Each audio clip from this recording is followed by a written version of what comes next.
Hari ini kita akan menyelami lebih dalam lagi dunia ninja dan mengulas alur cerita anime Naruto episode 11 yang berjudul Tanah di Mana Pahlawan Pernah Tinggal. Setelah pertempuran sengit dan penuh emosi di Tanah Gelombang melawan Zabuza dan Haku, tim 7 akhirnya kembali ke desa Konoha.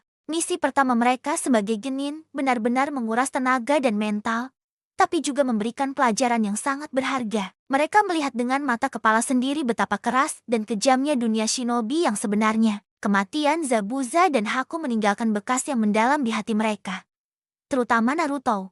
Sesampainya di desa, kehidupan mereka kembali ke rutinitas latihan. Tapi, suasana hatinya berbeda. Naruto, yang sebelumnya hanya bocah pembuat onar, kini terbakar semangat yang baru. Dia melihat bagaimana pengorbanan Haku dan perubahan hati Zabuza di akhir hayatnya. Dia bertekad untuk menjadi lebih kuat. Bukan hanya untuk dirinya sendiri, tapi untuk melindungi orang-orang yang berharga baginya. Tekad apinya berkobar lebih terang dari sebelumnya. Di sisi lain, Sasuke Uchiha juga merasakan dampak besar dari misi tersebut. Pertemuannya dengan Haku, seorang ninja dengan kekei Genkai yang luar biasa, menyadarkannya bahwa di luar sana masih banyak shinobi hebat. Ambisinya untuk membalas dendam pada kakaknya, Itachi, semakin membara. Sasuke merasa dia masih sangat lemah dan harus berlatih lebih keras lagi untuk melampaui semua orang. Tatapan matanya semakin tajam, penuh dengan tekad yang dingin. Sementara itu, Sakura Haruno, yang selama misi merasa paling tidak berguna dan hanya menjadi beban, mulai merenungkan perannya. Dia melihat Naruto dan Sasuke bertarung mati-matian, mempertaruhkan nyawa mereka. Sakura sadar bahwa pengetahuan teoretis saja tidak cukup. Dia harus menjadi lebih kuat secara fisik dan mental jika ingin bisa berdiri sejajar dengan kedua rekan setimnya. Inilah titik awal dari perkembangan karakternya yang signifikan.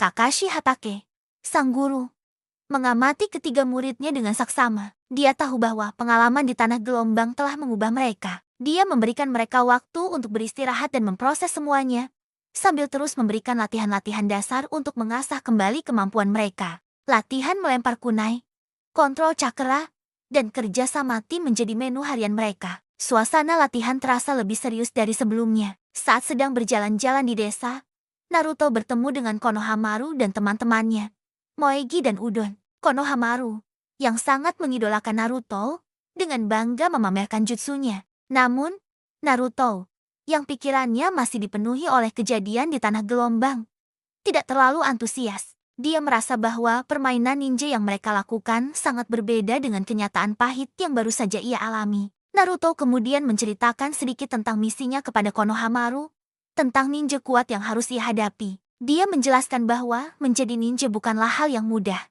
Ada banyak kesedihan dan pengorbanan di baliknya. Mendengar cerita Naruto, Konohamaru dan teman-temannya menjadi terdiam. Mereka mulai menyadari bahwa jalan yang ingin mereka tempuh tidaklah semudah yang mereka bayangkan. Di tempat lain, para petinggi desa, termasuk Hokage ketiga, Hiruzen Sarutobi, sedang mengadakan rapat penting. Mereka membahas tentang keadaan desa-desa lain dan keseimbangan kekuatan antar negara. Suasana terasa tegang. Sebuah keputusan besar akan segera diumumkan.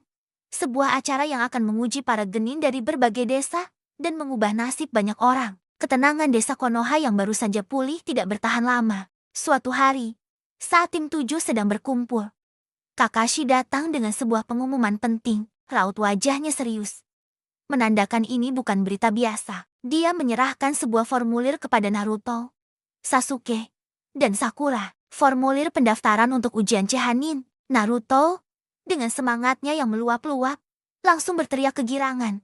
Baginya, ini adalah kesempatan emas untuk membuktikan kekuatannya kepada semua orang di desa. Kesempatan untuk selangkah lebih dekat menjadi Hokage. Sasuke, dengan sikapnya yang dingin, melihat ini sebagai ajang untuk menguji kemampuannya melawan ninja-ninja kuat dari desa lain. Sementara Sakura, meskipun ragu dengan kemampuannya sendiri, merasa tertantang dan tidak mau ketinggalan dari kedua temannya. Kakashi menjelaskan bahwa ujian Chunin adalah ujian yang sangat sulit dan berbahaya. Tingkat kelulusannya sangat rendah, dan banyak genin yang gagal bahkan terluka parah. Partisipasi dalam ujian ini bersifat sukarela dan membutuhkan persetujuan dari ketiga anggota tim. Jika salah satu saja menolak, maka seluruh tim tidak bisa ikut. Ini adalah ujian pertama bagi ikatan mereka sebagai sebuah tim. Keputusan kini ada di tangan mereka. Apakah mereka siap menghadapi tantangan terbesar dalam karir ninja mereka sejauh ini? Apakah ikatan tim 7 cukup kuat untuk melewati ujian yang akan datang? Pengumuman ini menjadi penanda berakhirnya masa damai mereka dan awal dari sebuah babak baru yang penuh dengan pertarungan, persaingan, dan intrik yang jauh lebih besar. Para genin dari berbagai penjuru dunia akan berkumpul di Konoha, dan panggung untuk pertarungan yang spektakuler telah disiapkan. Nah, itu dia rekap untuk episode ke-11. Ujian Chehanin sudah di depan mata. Para karakter baru yang kuat dan misterius akan segera muncul. Penasaran kan bagaimana Naruto, Sasuke, dan Sakura mempersiapkan diri? Dan siapa saja lawan-lawan tangguh yang akan mereka hadapi? Jangan sampai ketinggalan kelanjutannya ya. Pastikan kalian sudah subscribe dan nyalakan lonceng notifikasinya agar tidak ketinggalan ulasan episode berikutnya. Sampai jumpa di video selanjutnya.